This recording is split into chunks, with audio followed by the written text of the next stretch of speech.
Dr. Oz, this is your expertise. Why are you so fascinated by the heart?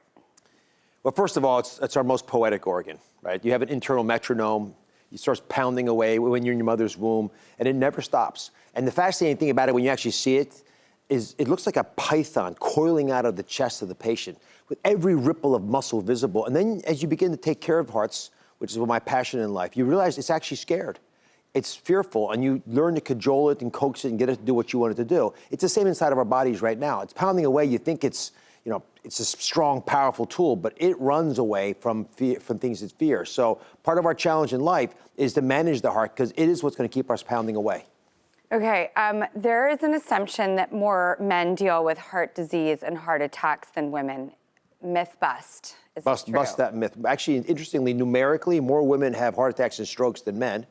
And they might get it a little later in their lives, but it is without question, it dwarfs every other illness. Okay, what are the biggest risk factors for women with heart disease?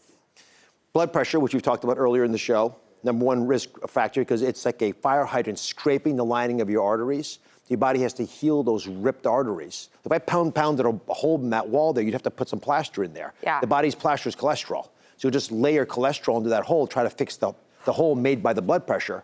So both of those are risk factors, both the blood pressure and the cholesterol that you have. Diabetes is a big risk factor. And of course, cigarettes, which unbelievably, it approximates 20% in most states of people who smoke. And women smoke because they thought it was cool. And they were advertised to, and it's hard to get rid of it.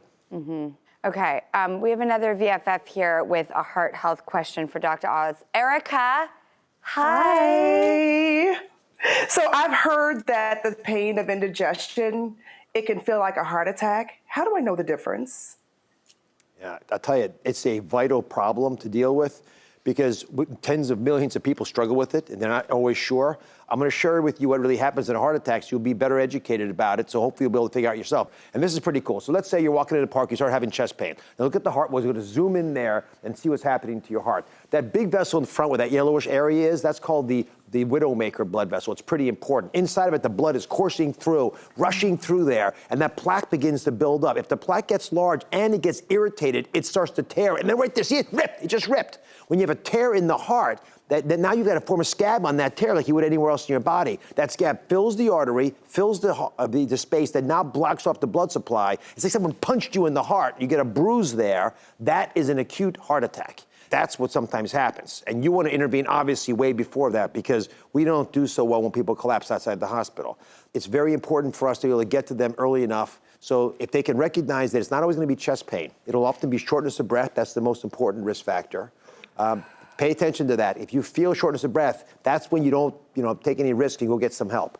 Otherwise, the reality is heart problems will usually happen when you're exerting yourself, and it'll give you a clue from that. Heartburn is generally associated with meals, especially if you lie down afterwards. And so those two clues will help most people figure it out without a panic. But if you're not sure, talk to a pro. What can we do to reduce the risk of heart disease?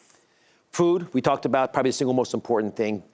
Daily activity where it can even be a walk, but just walk fast enough that you get a little breathy, get your heart rate up a little bit. So it's not like a stroll through the park, just move. And I don't think we manage stress well in America. And one of the best tools, because stress is going to be there, it's ubiquitous. It's not the stress we should run for, it's the response to stress that we should aim for. And that response to stress is, I think, for me personally, is best done through meditation or prayer. Just that drops stress levels dramatically, which affects all the risk factors I listed earlier. You want to do a meditation? All right. Yes. I'll give a super simple one.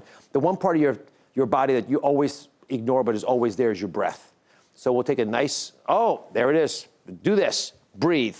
But you want to do breathing. And I still forget. You want to do breathing, period, anyway, but there's a meditation around breathing where you just close your eyes, everyone do it at home now, and just focus on that breath. And you're going to do it in a very important way. We're going to take a deep breath in by pushing your stomach out. So push your belly out, put your right hand on your belly button. I'm going to count to 4, and I'm going to have you do a belly breath where you push your belly out and inhale your lungs. We're going to hold it for 4, then you're going to exhale for 4. Are you ready? Deep breath in, push your belly button out. 3, 4, get right to the top. It'll ache a little bit right where your hand is, and then hold it there. 1, 2, 3, 4. Now breathe out gently through your mouth to your nose, and bring their belly button towards your spine. really push all the air out.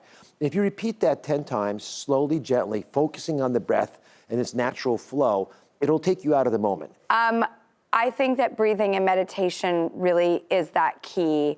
And I've trained, I've learned, and yet I just don't put it into practice. Is there scientific evidence that meditation changes everything? There's overwhelming evidence. It is an incredibly powerful and age-old tool.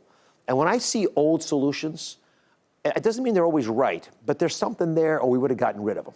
Well, that's why I love the blue zones, is because everybody's living to 100 years old on the average. And I'm like, that is the proof that this works. Yeah, and they've been doing it a long time because it works, not because they were forced to.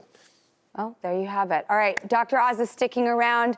But before we go to break, ever wonder what vitamins you should really be taking? I do.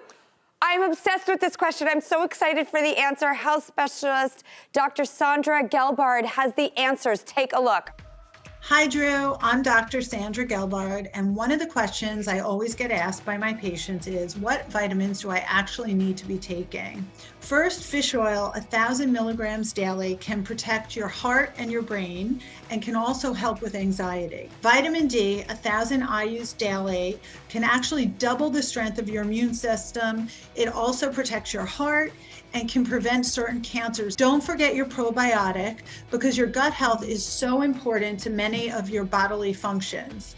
The probiotic will actually restore healthy bacteria to your gut and protect your immune system. And calcium, last but not least, from all my young women, I recommend 1,000 milligrams a day. This is very important because this is your opportunity to build up your bone mass so that when you get older and you lose bone density, you're starting from a higher threshold. I always say that with any of these supplements, you should take them with food, because otherwise you can get that uncomfortable GI upset.